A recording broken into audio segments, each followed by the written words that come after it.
ఒక భారతీయ శాస్త్రవేత్త సముద్ర ప్రయాణంలో ఒక ప్రశ్నను వెంబడించాడు. ఆయనను ఆశ్చర్యపరిచింది. సముద్రం నీలిరంగు. ఈ రంగు ఎందుకు ఇలా మారుతోంది?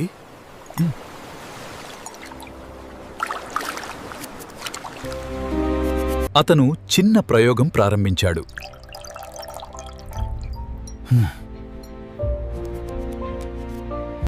ఇది ఒక కొత్త రహస్యం.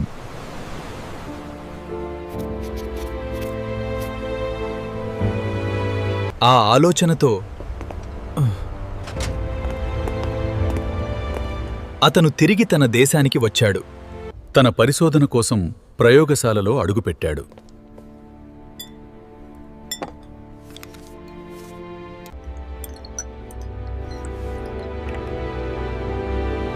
కాంతిపై ప్రయోగం చేయాలని నిర్ణయించాడు.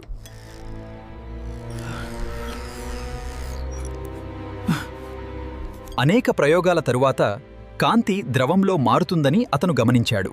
కాంతి అణువులతో ఢీకొన్నప్పుడు దాని శక్తి మరియు రంగు మారుతుంది. ఈ ప్రక్రియను రామన్ ఎఫెక్ట్ అని పిలిచేస్తారు. ఈ ఆవిష్కరణ శాస్త్రంలో విప్లవం తీసుకువచ్చింది. ఈ ఆవిష్కరణ చేసిన భారతీయ శాస్త్రవేత్త 1930లో భౌతిక శాస్త్రంలో అత్యున్నత అంతర్జాతీయ బహుమతిని అందుకొని ఆ బహుమతి పొందిన తొలి భారతీయుడిగా చరిత్ర సృష్టించాడు.